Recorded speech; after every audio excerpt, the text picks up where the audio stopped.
Depuis que l'estime de soi a pris de la place dans l'éducation des enfants, dans les stratégies de parentalité,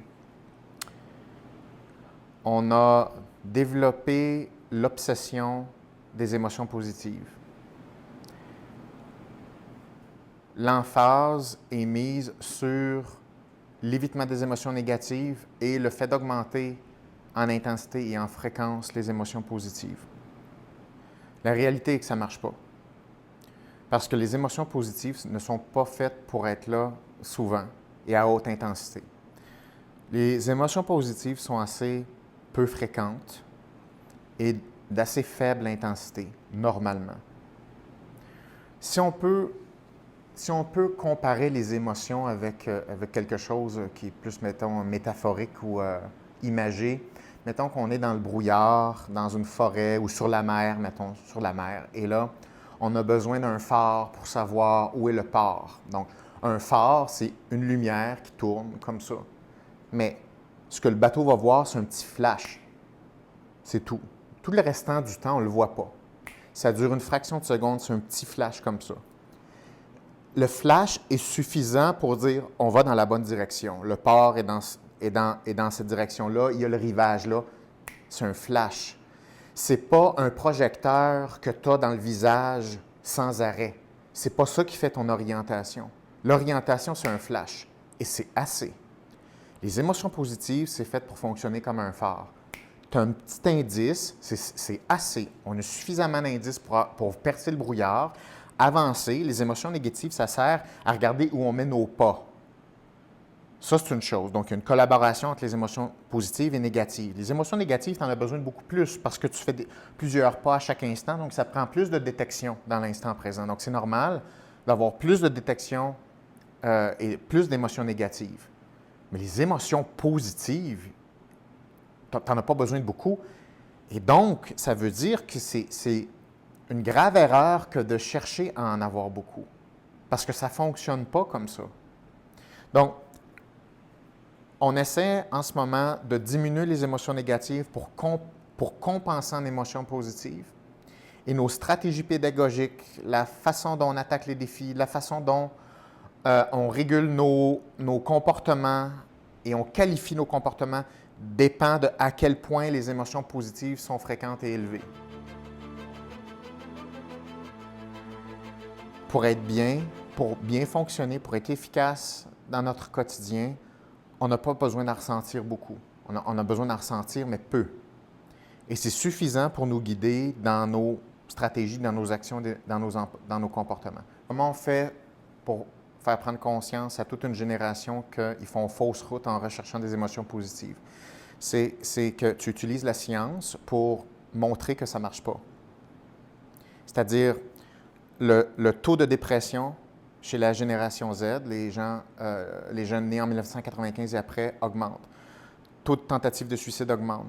Le sentiment d'être incompétent et d'être seul augmente. Le sentiment de solitude augmente. Le désengagement envers des tâches et des relations positives à long terme. Relations amoureuses diminuent.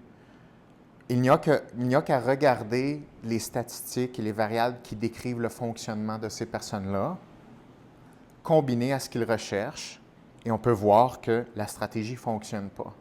C'est là où on est rendu. Il faut constater que ça ne fonctionne pas. Ça, c'est la première chose. La deuxième chose, c'est que non seulement ça ne fonctionne pas, mais rechercher de façon obsessionnelle des émotions positives te rend fragile.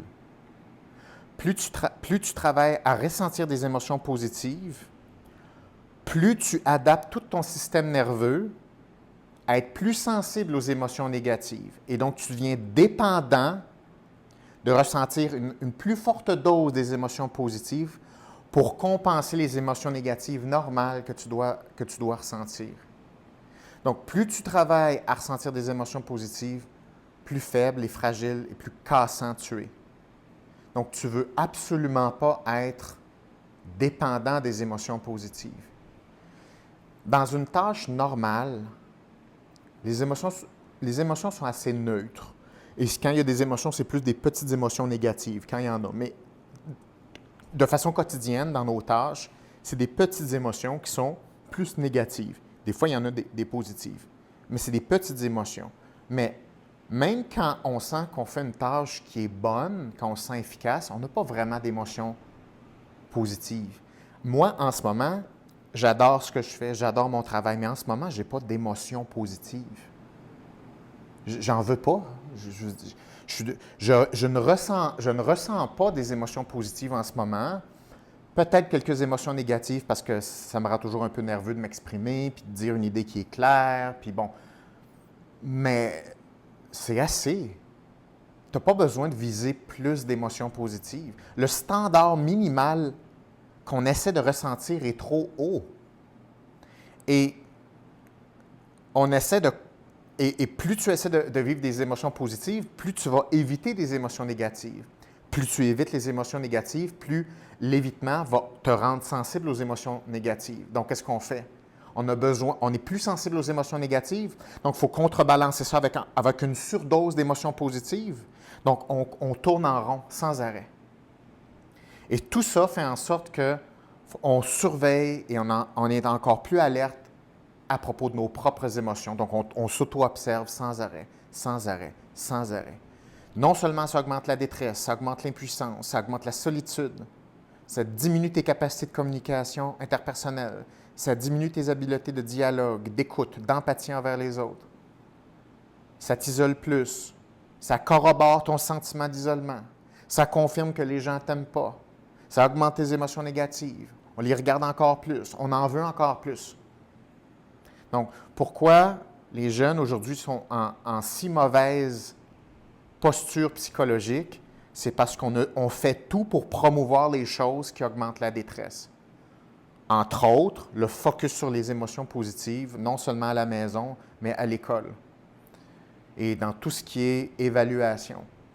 La façon de mieux gérer les émotions négatives et avoir un bon dosage réaliste d'émotions positives, ça prend une rééducation totale de comment fonctionne le cerveau, comment fonctionne la vie, comment fonctionne le sens, comment fonctionnent les relations, comment fonctionnent les échecs normaux, comment fonctionnent les succès normaux. Tout ça doit être réappris. Sinon, la configuration et les attentes totales de la vie sont complètement erronées. Donc, la seule façon, c'est qu'il faut réenseigner comment fonctionne un humain dans son quotidien. Ça, c'est la première chose. Pour au moins mettre les attentes à la bonne place. Ça, c'est la première chose. Voir clair dans des attentes réalistes, humains, quotidiens. Un coup que c'est clair, puis c'est bien expliqué, parce que les gens sont intelligents. Quand tu leur expliques, ils comprennent. Mais ils comprennent, puis ça les intéresse en plus. Puis les jeunes sont intéressés par ça. Donc, il faut expliquer. Il faut leur expliquer qu'avec ce rationnel-là, s'ils l'acceptent, s'ils acceptent de vivre dans cette réalité-là, il y a plein de belles choses qui peuvent s'ouvrir à eux et plein de choses qui sont sous leur contrôle. Puis ça, c'est des super bonnes nouvelles. Parce que plus tu as d'outils qui fonctionnent dans la réalité, plus tu as un sentiment de contrôle. Plus tu as un sentiment de contrôle, plus tu es capable de te donner des objectifs, de te donner des moyens, tu es plus courageux, tu acceptes des émotions négatives parce qu'on le sait que ça vaut la peine. Mais tout ça, ça doit être enseigné. Si tu n'expliques pas le rationnel, tout ce qui te reste, c'est essayer de ressentir quelque chose. Et ressentir quelque chose, c'est la pire des stratégies au monde parce que c'est trop flexible. Et ton cerveau va modifier la réalité pour essayer tant bien que mal de ressentir des choses. Et c'est là où la réalité commence à se distorsionner. Tu ne vois plus la réalité en face. Tu ne te vois plus en face. Ta vision de toi devient distorsionnée. Tout devient distorsionné. Pourquoi? Pour adapter une vision du monde qui va protéger les petites émotions négatives que tu essaies d'avoir.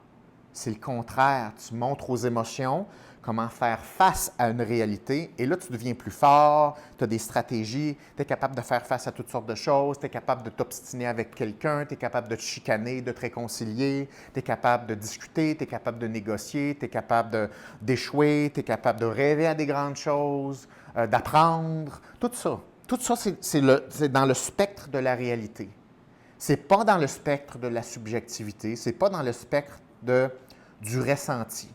Le ressenti prend trop de place. La notion de subjectivité émotionnelle est trop grande. Surtout en ce moment, on est dans une ère de postmodernisme, c'est-à-dire la réalité n'existe pas, c'est ma subjectivité qui doit l'emporter. C'est faire fausse route et c'est carrément condamner le système émotionnel de toute une génération et de toute une société.